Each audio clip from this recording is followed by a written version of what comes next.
Hi, and welcome to the Breakthrough Emotional Eating podcast. My name is Kristen Jones, and thank you so much for joining me this week. For this week's topic, it's interesting because I came up with this topic because I'm going through something that I'm kind of restarting or revisiting, and it's hard. It's a hard thing to revisit, and hard in a sense of I want the fresh start, but I can't let go of the fact that I kind of flaked out a little bit towards the end of what I was doing, and that there's been a lot of mental chatter that has gone along with it. And I realized that that's exactly what people do when they take a break or take maybe aren't as focused on their weight loss or aren't as focused on working their emotional eating as they would like to be, or that they really intended to be, because life gets in the way. And it happens all the time. It happens to people, in various aspects of their lives. But there are three things that I want to talk about that we all can do when we're revisiting something and going back to something after we take a little break from it, that I think will really help set you up for success, instead of creating more mental demons that are being created because of the shame that oftentimes is associated with kind of, again, taking a break, where we think we're always supposed to be just hard driving and doing the right thing, and everybody just moving in the right direction and focusing on what we need to be doing. And sometimes that's just not life. It's just not how things go. And so this podcast is really meant for anyone who feels like they have, in any aspect of their lives, we're going to be talking about in relationship to weight loss, but it could be anything in your life that you feel you need to get back to. And this is a way for you not to bury yourself and pile on some shame on top of it. I want you to really put yourself in the best possible position to be able to be as successful as you can be. So that is what we're going to talk about today. So the first thing that I want to talk about when it comes to restarting it, and again, we'll talk specifically about weight loss, is you need to revisit your why. That's the first thing. You need to revisit your why, and you need to reconnect with the motivation that got you to do this thing, whatever it is, whether it's weight loss, whether it's, doing any type of goal setting. What was the reason you did it in the first place? You have to reconnect and revisit your why, because your why is that source of motivation. And maybe what happened was that maybe the reason why you needed to take a break was because that why wasn't as pertinent, it wasn't as strong, it wasn't as impactful as it should have been. And maybe you need to look for a different why. So it's really, really important to remember that everyone has a different why. Everyone has a different reason for wanting to lose weight. No person's reason is any better than anybody else's.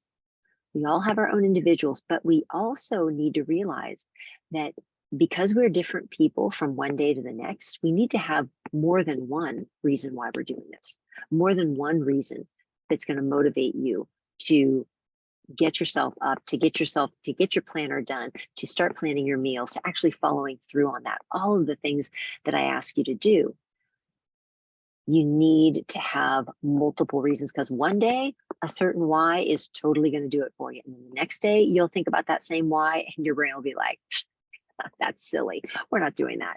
And so you have to have those multiple, you have to have more than one reason why you're doing something. So I wanted to give you some tips on reconnecting with your motivation. How do you actually go about doing that? So first thing is you need to reflect on what your initial goal was way back in the beginning, way back. Reflect on what your initial goal was, and realize and think about, like, what were the things that were motivating you before? And then you have to kind of give yourself that, you have to have that come to Jesus talk of like, is that still motivating me? Is that still a motivation? Or is it something that's just so not where you are anymore?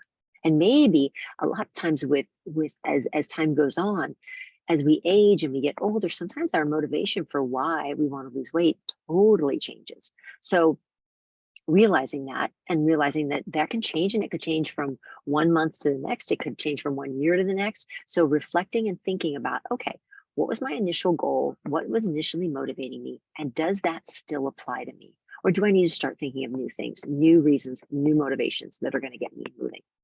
Second thing, talk to somebody about it, whether it's a friend, whether you hire a coach, whatever it is, but you need to share your motivation with other people around you who care about you, who love you, and who want you to be successful.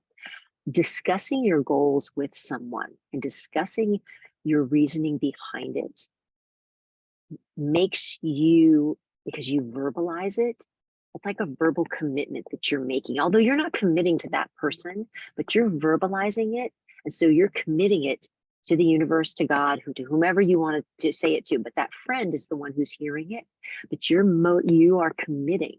There is a commitment that you've made because you've actually said it out loud. You know, a lot of people like won't say anything about like going on a diet because they don't want people to say anything to them. Well, you're not really all in. If you're not really all in and you're not really wanting to follow through on things, if you're afraid people are going to say something to you, or they're going to, you know, like, what are you eating? Why are you doing that? If you're concerned about that, you really need to kind of revisit and think about that a little bit more. Third thing, you need to start visualizing your success. How do you want this re-entry and this restart to go? Visualize. You easily getting up and doing your meal plan. You easily committing to drinking your water and to doing all the things that whatever it is that you've chosen to do. You've got to start visualizing and putting yourself in that scenario so it becomes very clear. This is what I do, and this is how I'm going to go about doing it. Next thing, you need to set very small milestone goals for yourself. Really, really, really small, because our brain likes those rewards. It likes the celebrations. It likes when we recognize and we acknowledge that we're doing something correctly. And as women, we just don't do that very often. We don't do a very good job of really taking care of ourselves and really motivating ourselves and recognizing when we do things well. One of the things that I've been doing in almost every class that I teach now is I make people at the end, I don't make them, I encourage them to think about one thing that they did during class that they're super proud of. Because your brain will always go to what you didn't do and what you didn't follow through on and what you weren't able to do. And instead, you have to override that by just coming in and saying, no, this is what I did well. I don't care about that other stuff. This is what I did well. And you need to start doing that with yourself.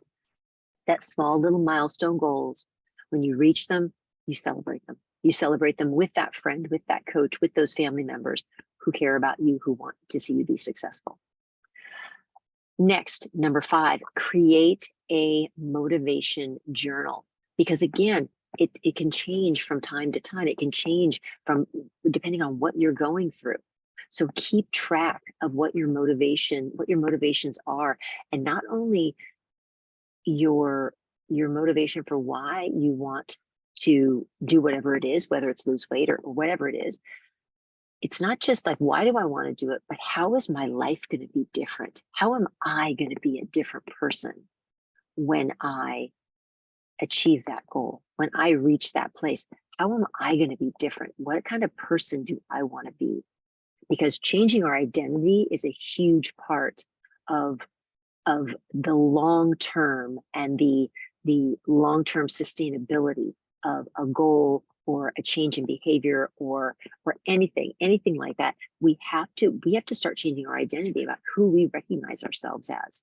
And if we still recognize ourselves as the person who eats after dinner and snacks all day, if we really haven't created a different identity and we're not reinforcing that every single day, those things are going to slip back in and we're going to think they're perfectly okay.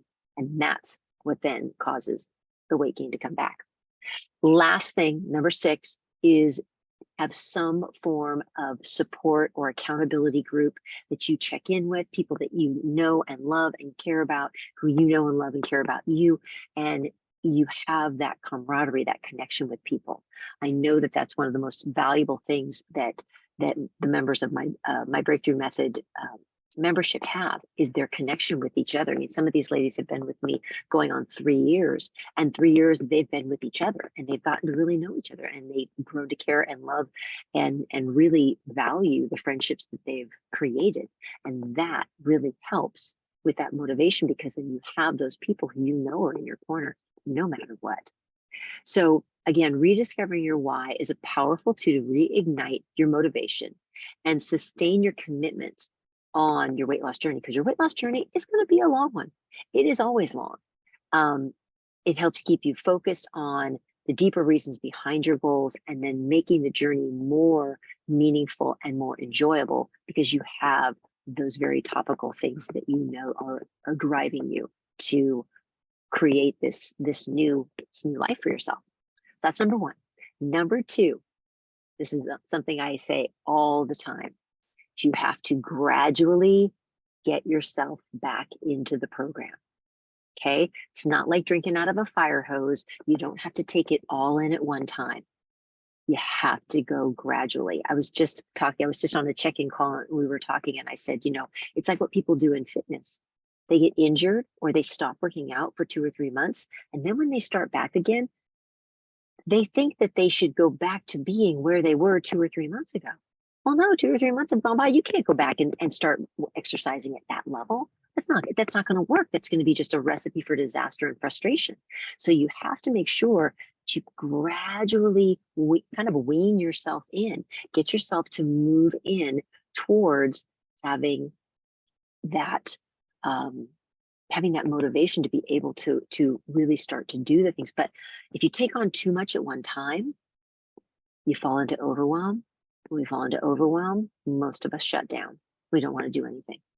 So in order to avoid the all or nothing, you have to really, really rein yourself in. So here are some strategies when it comes to gradually getting yourself back into a program to ensure that you are realistic about what your accomplishments can be when you get back into this program. So number one, the first thing is to set realistic expectations for yourself. Don't be thinking you're going to be where you were. You're not, and don't think that you can just jump right in and everything's going to be great. You're just going to fall right back into it. It's going to be amazing. That's not going to happen. There are going to be bumps. There's going to be awkwardness. It's going to be challenging. But just give yourself, again, set realistic expectations. Number two, start small. Little bitty things like drink your water. If we're talking about weight loss, I always say the first thing, go for a week and just try and drink your water a lot. Just do that. Just do that and see how much better you feel, and see how that totally changes how you feel and how you within yourself.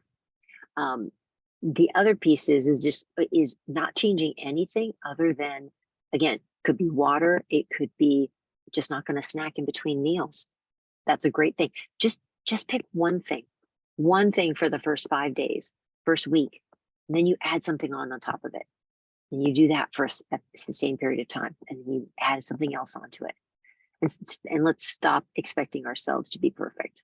Let's just stop that, because that's not gonna help anybody at all. So again, realistic expectations, start small. Prioritize consistency over intensity. It does not matter if you come in guns blazing, all ready to I'm going to do everything. I'm going to get back. I'm going to do my meal planning. I'm going to do my planner. I'm going to show up for calls. I'm going to do all these things. And you do it for 2 days and then you disappear again because you're so overwhelmed and because the scale didn't move and you're just like, oh my God, this is not going to work. We have to we want consistency over that full jumping in the water, all in intensity. We need to just move, put a toe in, put a foot in, put a leg in, we're just easing ourselves in. Consistency every single day doing something as opposed to just all jumping in. Little baby steps throughout as you move forward. Next thing, listen to your body. Listen to your body. Your body will let you know how it's going to respond to things. And if your body needs a break and you need to pull back a little bit, you need to be sure that you are able to do that, and do that in a way that supports you and it doesn't make you feel stressed, it doesn't cause you to not sleep, it doesn't cause you to be cranky or irritable. You need to just, again, you need to listen to your body. And if, maybe you only make one little change of what you're eating, and that's it. We don't have to go all in. Little baby steps. Next, meal planning and preparation. So and I always tell people, plan one meal. Just plan one meal. Doesn't have to be, because sometimes dinner is really hard for people just because they don't know how they're going to feel throughout the day. But breakfast and lunch, usually pretty standard. Just plan your first 2 meals and then let dinner happen as it unfolds. But do that and give yourself that time to know that, okay, I'm gonna gradually kind of ease my way back in. And so I'm just going to focus on breakfast and lunch, or I'm just going to focus on breakfast, or I'm just going to focus on lunch. But starting to do that in little baby steps to be able to move you forward, because it gets you back into the swing of the whole program and the whole system. Next, incorporate variety. Variety oftentimes is kind of the killer of especially of a weight loss program. If you're eating the same thing all the time, and I know many of you will say like, oh no, I like to eat the same thing all the time. And I'm a creature of habit myself, but how often do we say that and then we just give up because we're like, oh, I can't eat another fill in the blank, I can't eat another one of those again. And we have to start being, again, being kinder to ourselves. What is it that we really want to eat? If that's not what we want to have, let's have some variety. Let's not do the same thing all the time. Next, again, social support. You need support from other people who have gone through the things that you are going through, and you need to be able to talk to people about, what is it that I'm trying to work towards, and again, having that, sharing that with other people, and being in a group, having those connections, super important. Next thing, track your progress, but don't be crazy about it. Okay, track your progress. We need to have milestones. We need to be able to know how things are going, because that serves as motivation. But we don't need to be so crazy about it that we expect it. And again, I will say this, and I'll say this till I'm blue in the face, because I say this all the time. Y'all, if you're trying to lose weight, do not think that you're going to lose weight every single day. It's just not going to happen. It's just not going to happen. And you can't be devastated when the day comes where you're like, oh my gosh, I didn't lose any weight. No, that's not the way our bodies are supposed to work. So just track your progress, but don't be crazy about it. And celebrate your victories. That's so important. Celebrate your victories, and then get yourself back to work. We have to be celebrating the things that we know are valuable. So again, remember, consistency and gradual progress are the keys to getting back into a program, to continuing to move forward, to not try and go balls to the wall, all in, because you'll get burned out, or something will happen. You won't be able to do it. You can't do it perfect. You don't do it at all. We don't want that. Let the perfectionism go. And let's just try to do little bitty things at a time as we're moving into our new way of doing things with whatever it is that we're doing in our program. And then step number 3, third thing, is you must focus on your compassion for yourself, as well as self-talk strategies, because there is going to be a whole lot of garbage going on in your head. It's going to be a whole lot of talking that your brain is going to do, and it's not going to be positive. So you have to really know, okay, what do I need to do? What are the steps that I need to take in order to really know that I am going to be able to do this for myself and be able to keep myself moving in a positive direction. So some practical self-compassion and self-talk strategies are, the first one is you have to become aware of the negative self-talk. And if you're in my program, if you're in Breakthrough Emotional Eating or the Food Freedom Formula, both of those programs very much focus on, we have to address our self-talk. We have to acknowledge that it's there. I think we all pretty much know it, but you got to really acknowledge it and be like, okay, this is an issue. Next, and I'm not going to feel bad about it. I'm not going to feel bad about myself because I'm making changes that I need. We have to become aware of our negative self-talk. We have to pay attention to what those discouraging thoughts are that we are having, that we seem to be repeating over and over again. Because remember, what you think is what your brain thinks you want to think. So it will keep going back to that, and it will keep bringing it up for you, and it'll keep showing you all those things that'll prove all the horrible things that you might be saying to you about yourself. We need to make sure that we are talking kindly, compassionately, and honestly with ourselves, because that is the only way it's gonna happen. Secondly, is you need to challenge those negative thoughts. So you can recognize that you have a negative thought, but you've got to challenge it. You've got to be like, oh, no, we don't do that. Like, that's just not what I do anymore. And that's literally, like, legit, you have to have that conversation with your brain. You have to think of your brain as being totally separate from you. And you have to have that conversation of, no, that's not how we talk to ourselves. We don't do that. That's not what we do. This is what we do instead. Your brain wants that replacement. It wants, if it wants to be told what to do, so you need to tell it what you want it to do. And then you need to direct it to actually do it and not get caught up in all of the other stuff that it's trying to, the negative things that it's trying to bring up for you, because you want to make sure that you have focused on you being compassionate with yourself and you being protective of yourself. Next thing is a self-compassion meditation. If you have any kind of, if you have a Calm app, if you have any type of meditation, online meditation that you listen to, having something that's guided that deals directly with self-compassion would be really wonderful. Because again, we want to really drive home the fact that our emotions are ours. We create them, we get rid of them, we are the makers of them. Nobody else is. Nobody makes you feel a certain way. Nobody makes you do anything. You make the decision about what that looks like. And if we make the decision about what it looks like, we can make the decision to undo things too. So again, really making sure that you are practicing whatever whatever self-compassion you need to practice with yourself.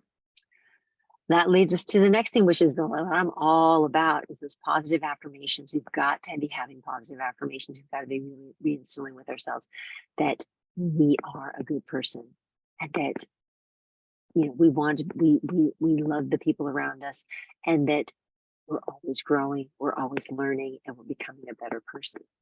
And that self-talk, those affirmations and self-talk are so incredibly powerful. And so, when you get back into your program, you've got to be like, okay, that's a non-negotiable. I've got to make sure that I'm doing that. That has absolutely got to happen. And so you set this time aside and you make sure that it happens. But that is it. The affirmations are just super, super important.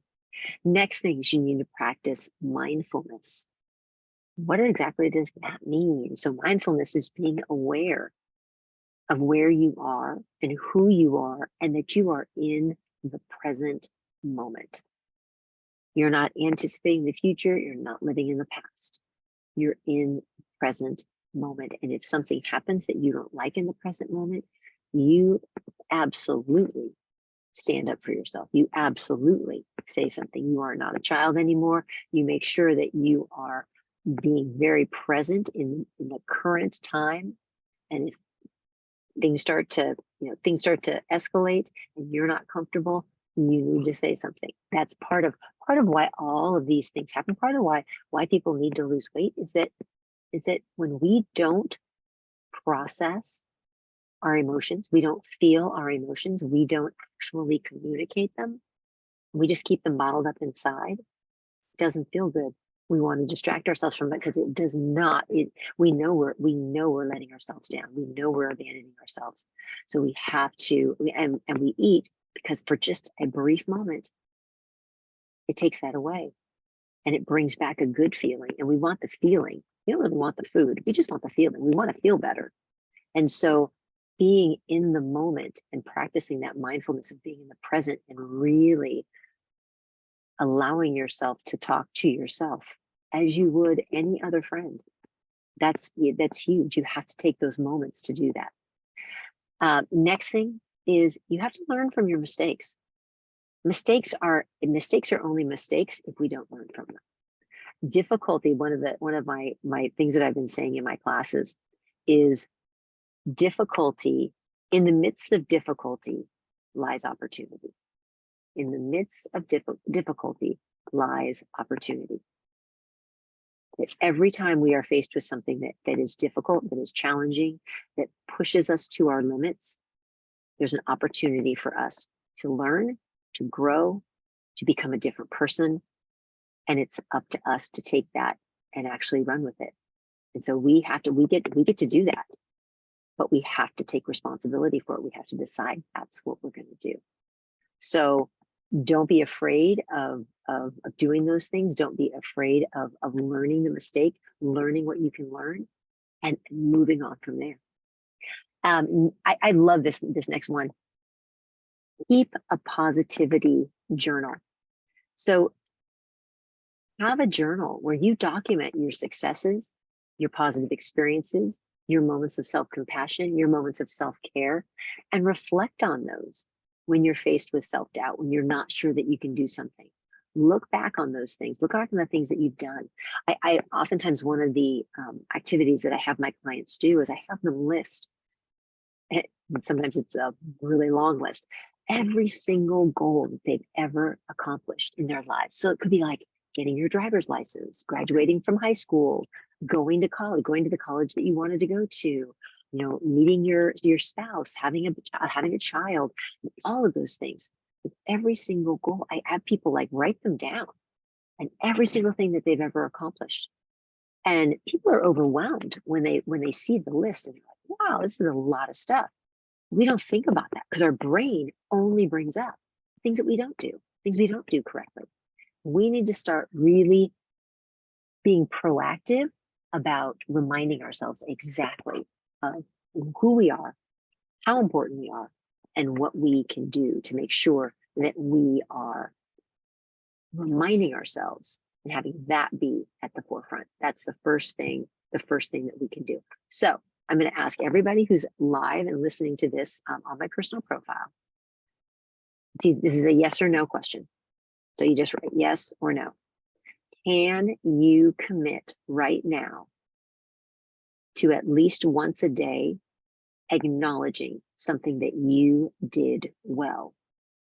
Can you commit to at least once a day acknowledging something you did well and saying it to yourself? You can't go and brag about it to other people. That's fine. I don't mind that. But we need to make sure that we are acknowledging ourselves and acknowledging what we're doing and the positive things that we're doing. So those are our three things. Those are our three things. We need to revisit our why. We need to not jump into the deep end of the pool. We need to gradually bring ourselves back into our program. And finally, we need to have some compassion and some kindness for ourselves and really pay attention to the self-talk, really pay attention to, are we continuing to think back about, but that, remember you quit before, remember you gave up on it before, all of those things. It doesn't do us any good. Stay in the moment, stay in the present, be proud of yourself for recommitting, listen to yourself and really acknowledge how brave you are and how courageous you are for doing this thing and going back to it and realizing there's more for me to give. I can do more, and be proud of that and know that that's an amazing, amazing thing. I hope that for at least one person, this was valuable. I hope that it's something that gave you some things to think about. But the bottom line is, y'all, we just have to start being nicer to ourselves, because the only way we're ever going to be able to be successful in our lives in any sort of way is to make sure that we're being kind. We're being kind to ourselves. We are so much kinder to other people than we are to ourselves. And if we're not kind to other people, can you imagine how horrible we are to ourselves? Just can't do that anymore. We've got to make that commitment to change. So I hope that you can commit with me, you can commit to really starting to recognize when you've done something well and acknowledge it, give yourself those kudos, and then go ahead and recognize it and celebrate it. Celebrate all the little things. And getting back in your program is one of those things to celebrate, because even making that commitment to yourself is huge. It's so important. So I hope this has helped. I hope it's allowed. I hope somebody heard this and thought, okay, I can do this. I'm going to be able to, I can actually make sure I know that I can actually get back into my program, and I can decide that I'm going to do it, and I'm going to be successful, and it's going to be amazing, and all the good things are going to happen. So that's what we want. That's what I want for you, and I want for anyone who listens to this. So I hope this has been really helpful. If it has been helpful, if you would just put in the comments just the word helpful. And if it's something that you're going to be able to take one of those suggestions and actually incorporate that into your life, I hope that will really be something that will that'll allow you to be able to feel that you'll be able to do that, and it'll be able to, move you forward, because that's what we really want. We want to make sure that we're moving forward always in all things that we do. All right, y'all. Thank you so much for being here and always being so supportive and encouraging. And I just cannot thank you all enough for joining me on this podcast. If you're listening to this podcast on Spotify or any of the other platforms, please check the show notes and listen to the end of the podcast, because I definitely have a little offer at the end of a free course that I have. I have a free course called Food Freedom. I will put that link in not only in this post on my personal profile, but also in the show notes. So you can jump on in and take a look at the Food Freedom course, which is really the basic beginning steps for managing your emotional eating and losing weight. And it's free. So even better. All right, y'all, have a great rest of your evening, and I'll see y'all next week. All right, take care.